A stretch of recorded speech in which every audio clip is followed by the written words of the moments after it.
know it was just a practice last night, but how did it go, in your opinion?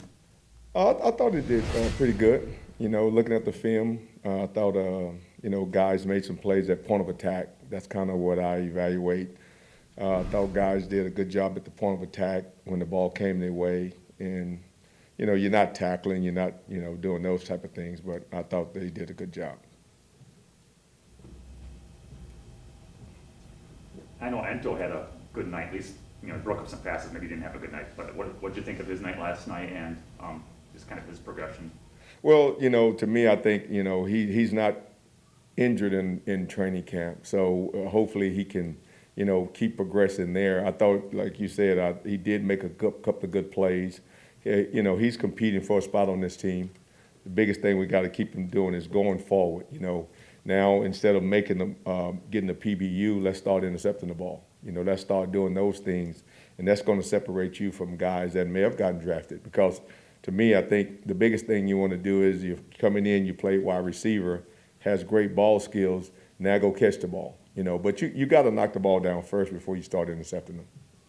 It seems hard to pinpoint areas where Jair can get better, given the season he had last year. Where do you see the biggest room for improvement for him? Well, kind of like I told him, the biggest thing that he's going to have to work on is himself, because you are one of the elite corners in this league right now. And the first thing you don't do is don't read, no offense, what the clippings say, because they will tend to make you relax. And you got to battle yourself. You have to say, what is my standard and what am I going to put on tape every day? And, you looked at him, I think the ball came his way 2 times. He got 2 PBUs yesterday. So when I see guys that are really good football players and they pretty much take off where they left off, I think, he's got to keep doing what he's doing. Keep challenging yourself individually. I'm going to coach you. I'm going to get you to do the things you need to do. But it really is going to be internally, are you going to be satisfied with what you did last year? Or are you going to try to be the #1 corner in the league? How beneficial has it been for Eric to kind of get a baptism by fire with Davante and Aaron? Well, to me, I think, this is, I think, a plus for me as a coach, because when you draft a young kid, you come in, he really don't get a lot of chance to go against the first group unless it's scout team.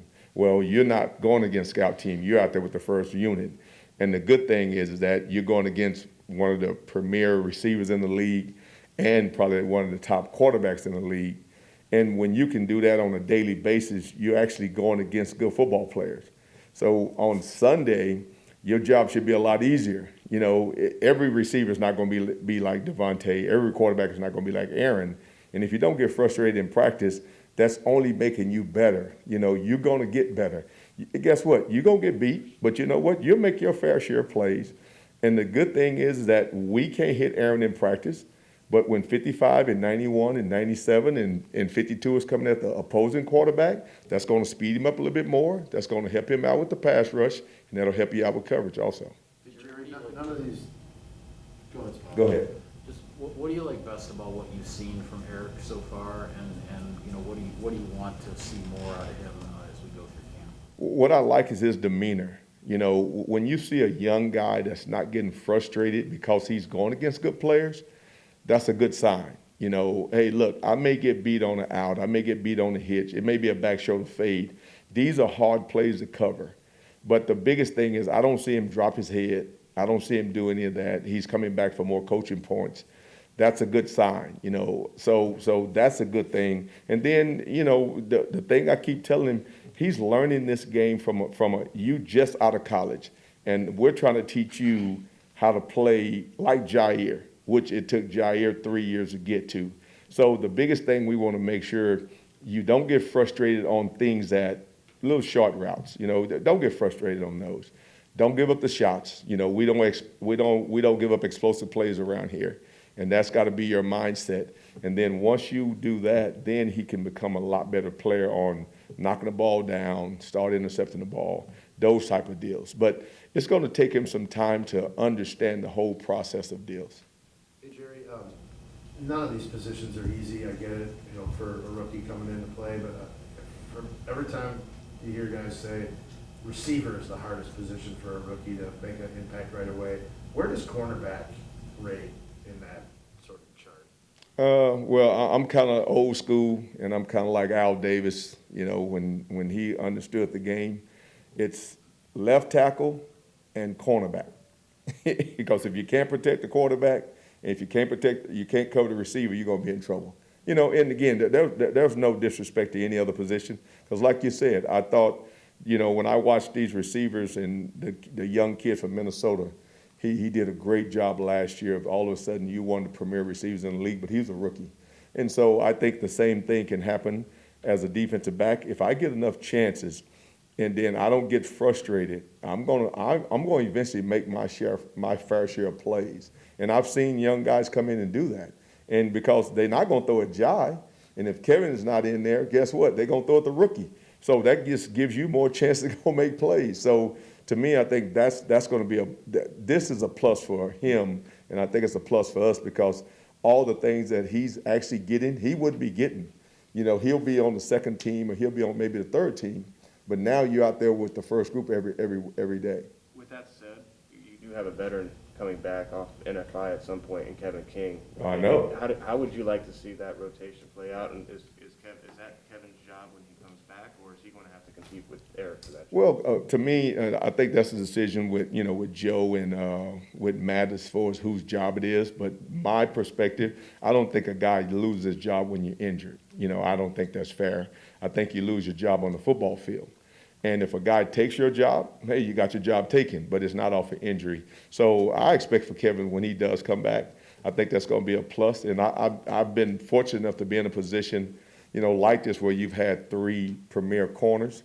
And you know what?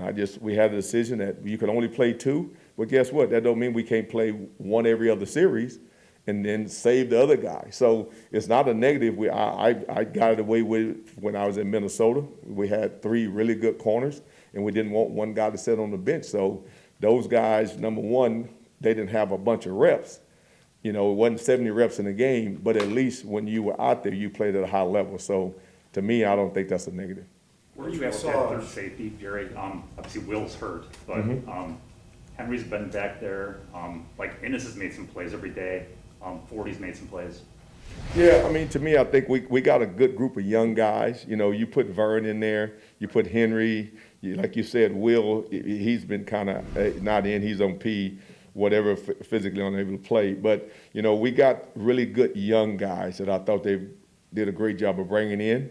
And now it's our job to kind of figure out where they fit, you know. And like you said, I think Henry, he has been in there. Vern played a lot last year. So those 2 guys may be ahead experience-wise, but I'm looking to see what are these young guys can do. I want to see what Thump can do, what can Christian do. You know, I always look for a point of attack, again, from them. You know, if a big back comes through there, how you going to tackle him? You know, if you got to cover wide receiver, how you going to do that? So it's little things like that I look for in practice, and then hopefully, you know, next Saturday night we get a chance to see it against, you know, good competition. Coach, we saw Shamar going up against Amari a few times the other day with the 2s. Do you like him in the slot? Is that exclusive for him, or is he going to be doing both boundary and inside? Well, I mean, like when we evaluated Shamar coming out of Appalachian State, I thought he did a great job in the slot. I thought he was really, really knowledgeable about the game. He wasn't afraid to make tackles. You know, when you're a slot corner, most guys think that I'm just a cover guy. And when you watch him coming out of college, the guy's tough. He makes plays. He does a really good job there. So, you know, hopefully we got a big number of guys outside. So we want to see, you know, who can he compete against guys inside. And I like what he's doing. I think, you know, again, the game time is going to be different, you know, but can he do what he did at App State? And I think that's going to, you know, help us a lot. Again, I like our secondary. I think we're competing a lot with a lot of guys. You know, no one can just rest right now. You know, we may have 1 or 2 guys, 23, Savage, you know, Adrian, those guys. You know what, you've been around here, you're good, you're playing at a good level. But I think the other 6 or 7 spots, everybody got to work. And that's good for me, because now you still see guys competing at a high level in practice, and hopefully it comes in the game. Jerry, you told us this offseason, you know, you wanted to start camp with 4 or 5 guys you thought could play the star, and you wanted to narrow it down to 1 or 2 by preseason. How many do you think are ready for that role at this stage right now? I mean, to me, like I talked to Savage and he's begging to get in. Okay, we did Jai a little bit early in the week when he got a chance to get in there. And of course, you know, we still got Sully, who's doing a great job. And then you look at Shamar. You know, I think Shamar has a really good chance to be in that position too. So you look at it, we got 4 guys that I think can really play at that level, depending on who's in the slot. You know, so at least sometimes we may be playing against a team with 2 really good tight ends, and we say, hey, we need Savage in there. You know, maybe a better wide receiver that they put in a number 1 in there. And do we have to match Jai? So right now, I think we're giving guys, you know, chances. So when we get in there, it's not the first time that they've been in that position. And I think that's good for us. Hey, Jerry, speaking of the star, and you'll be happy to know that when we talked to Jair, he said he has to block out the noise, and we asked what that was, and he said it was praise, so your message is getting through. But speaking of, you know, there's a guy going in the Hall of Fame tonight who played the star in Dom's version of this defense. How do you decide how much you do want to use Jair there because he's such a good player and has the skills that he has? Well, I mean, to me, I think when you look at Wood, I thought Wood did a fantastic job in Oakland before he actually got here. And he was a premier corner at that level. So he kind of built his career. I'm a top corner. And then they figured out that, oh, he could be a top nickel. But here's the deal. When you put him at top nickel, you better have someone to play corner. So hopefully, you know, with the guys that we have, we can keep, you know, getting that order right. And if that's the case, then hopefully that'll allow us to put Jai inside. And then to me, every place that I've been before here just last year, my top corner played nickel. You know, hey, look, if they're going to put their best receiver in there, I want to put my best corner in there. And so we kind of did that, and it wasn't like that last year, but to me, I think it kind of gives us some luxury now that we can put our guys inside to try to match up against their players. And they can't, you know, just move a guy around and get away from where we put our best football players. You were talking about some of the young safeties. You got Henry Black, Vernon Scott, Gaines, and Uphopper, all big, big safeties.